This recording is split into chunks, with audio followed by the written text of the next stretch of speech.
Hello, my dear friends, and welcome once again to Talk Easy English Podcasts, your cozy space to practice real English step by step, slowly, clearly, and with growing confidence. I'm Laura, your host, and today I want to share some of the most powerful techniques that will help you make sure English words don't slip from your memory ever again. Yes, I really mean it. Never again. We'll go through this journey together, one step at a time. You'll hear natural examples, you'll repeat with me, and you'll learn how to lock those words into your mind so they stay with you for life. So settle in, get comfortable, and let's dive right in. Now, let's begin with a simple but important truth. If you often forget new words, it's not because you're lazy or not smart enough. The real reason is that your brain hasn't learned those words deeply yet. A word you only see once is like a stranger passing by. You forget it almost immediately. But words that you hear, use, and connect with in different ways, those are the ones that become your friends. So, how can we turn new English words into friends we'll remember forever? I'll share with you my favorite methods, starting with one of the most essential things you can do. Here it is. Don't just memorize a word on its own. Reading it once or writing it down on a list isn't enough. That kind of learning fades quickly. Instead, place the word into a full sentence, a sentence that actually means something to you. You need to use the word the way real people do when they speak. You have to make it feel natural, like something you would actually say in your everyday life. Let me show you an example. Take the word charge.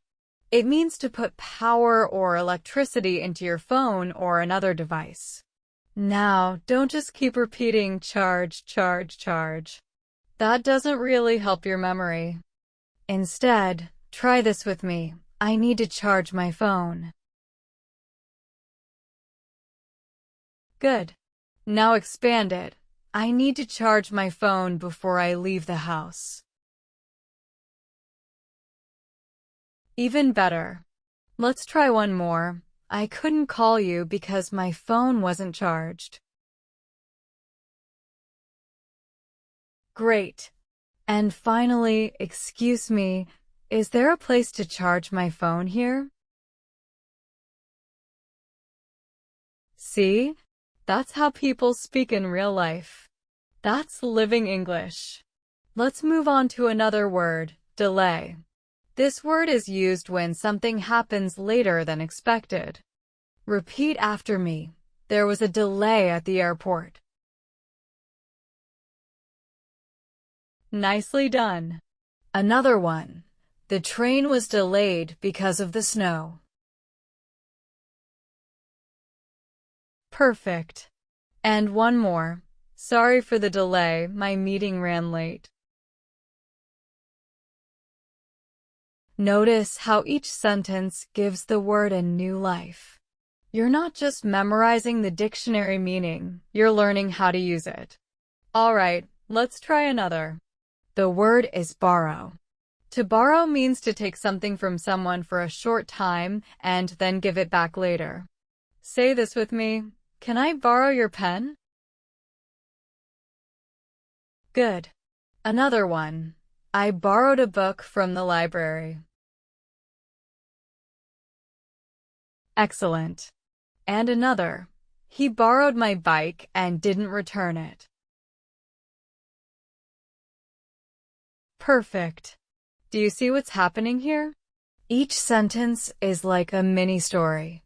Your brain doesn't just remember the word borrow, it remembers the feeling of asking for a pen, the image of walking through a library, or the frustration of someone taking your bike. That's how vocabulary becomes unforgettable. Let's do one more together. The word is messy. Messy means not clean or not organized. Repeat this sentence with me. My desk is messy. Great. Another one. Her hair looks messy today. Good. And one more. The kitchen was messy after the party. Now, pause for a moment. Picture your messy desk. Imagine that dirty kitchen. See the image in your mind? That picture helps the word stick. When you connect a word with an image or a memory, it stays with you much longer. And here's my little challenge for you. Every day, choose just one new word and make 3 complete sentences with it. Say those sentences out loud. Use them in a real conversation or even send them in a text. The more you use the word in real situations, the faster it becomes part of you. Say it in the morning, repeat it at night. See it, say it, use it. That's how you make a word yours. Here's another powerful tip. If you want a word to stay in your memory, you need to use it quickly, within the first 24 hours. Why? Because if you don't, your brain simply throws it away. It decides, oh, I guess this word isn't important, and poof, it's gone. So remember this golden rule. Use it or lose it. Learn a word today and try to use it today. Speak it out loud. Write it in your notebook. Send a message using it. Record yourself saying it on your phone. Just don't let it sit there unused. And now, here's one more secret. Don't just memorize a word. Make it personal. Connect it to your own life, your experiences, your emotions. When a word has meaning for you, your brain holds on to it. Think of it like a photo. If it's a random picture of a stranger, you'll forget it. But if it's a picture of your family, you'll remember it forever. So let's treat your vocabulary like family. Here's an example. The word is nervous.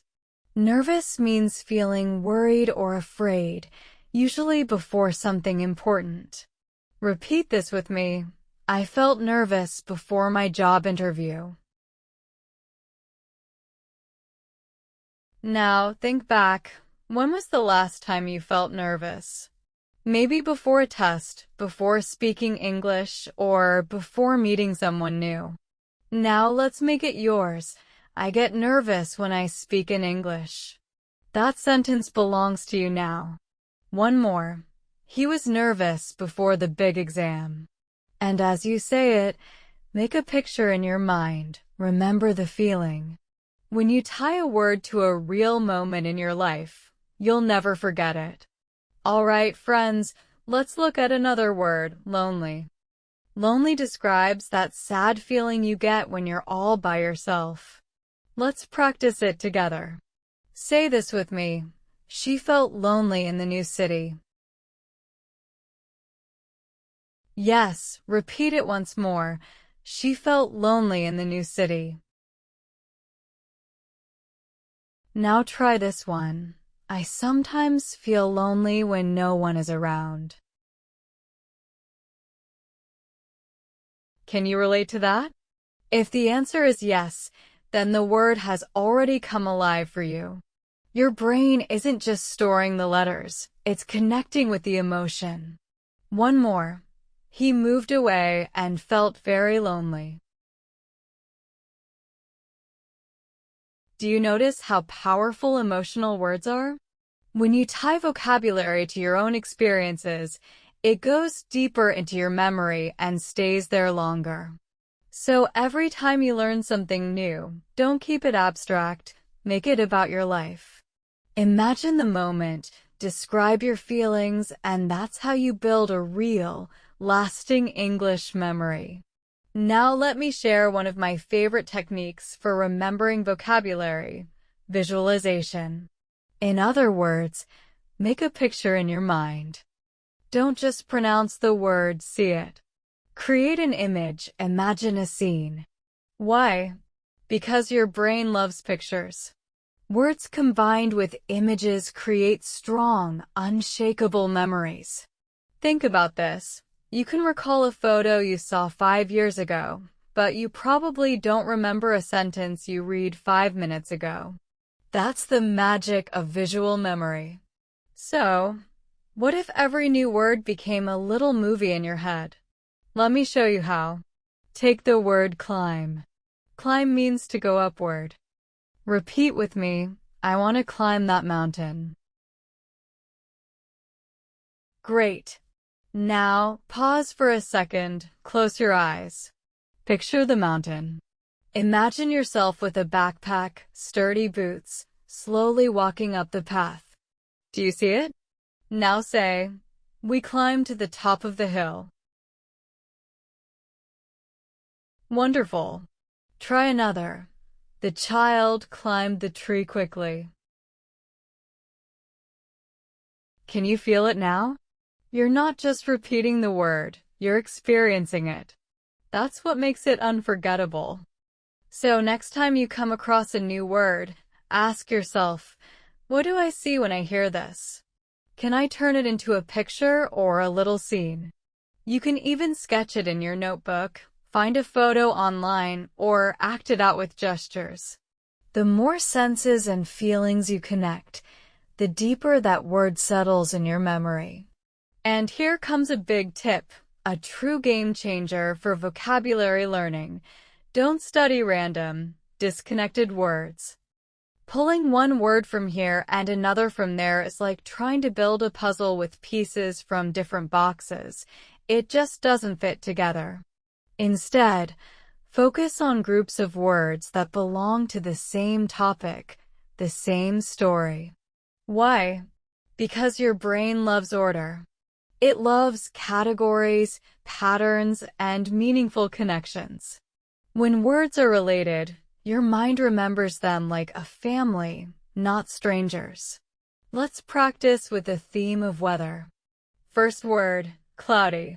Say it with me, it's cloudy today. I think it might rain. Perfect. Next word, breeze. A breeze is a soft, gentle wind. Say it, there is a nice breeze this morning. Excellent. Next word, storm. That means heavy rain, thunder, and wind. Repeat, the storm last night was very loud. Now watch this. Imagine a little story. It was cloudy, then the breeze disappeared, and suddenly a big storm arrived. Lightning flashed, thunder boomed, boom. Do you feel it? Those three words are now linked in your mind, holding hands like best friends. So, whenever you study, ask yourself, can I group this word with others? Can I turn them into a scene or a mini-story? You can do this with any topic: shopping at the supermarket, waiting at the airport, describing your bedroom, planning a holiday, or even preparing for a job interview. The stronger the connection, the stronger your memory. Here's the truth. Isolated words fade away. Words in stories, words that live together, stay with you forever. So here's what I want you to try. Pick 3 or 4 new words you've learned, and instead of just writing them down, put them into a short story. It doesn't need to be perfect English, it doesn't even need to be long. Just a few sentences will do. For example, let's take the words messy, borrow, and delay. Here's a little story. Yesterday, my friend borrowed my bike, but he returned it late because of a delay on the road. When I finally got it back, the bike was messy and dirty from the rain. Do you see how much stronger the words feel when they're part of a real scene? They stop being just words. They become experiences. And here's the best part. The stories don't even have to be true. You can make them funny, silly, even a little crazy.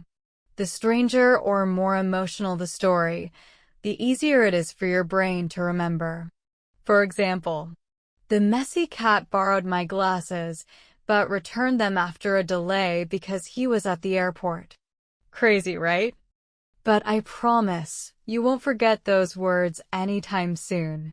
Another tip is to connect the words to your own daily routine. Think about your morning. Could you describe it with new vocabulary? Maybe, I woke up late because of a delay in my alarm. My room was messy, and I had to borrow my brother's shoes because I couldn't find mine. That's your life, told in English, with your words. The more personal and playful you make it, the stronger it sticks. So here's your homework from me, Laura. Choose 3 words after this podcast and create one little story with them. Say it out loud. If you're brave, record yourself and listen back. That way, you'll practice not only memory, but also speaking and confidence. And remember, my friend, English is not about perfection. It's about connection. The more you use it, the more natural it becomes. Words are like friends. The more you spend time with them, the closer you become. So keep playing, keep practicing, and keep enjoying the process. Because the moment you start having fun with English, that's the moment it stops feeling like study and starts feeling like life. Until next time, stay motivated, keep practicing, and most importantly, believe in yourself. Bye for now, my friends.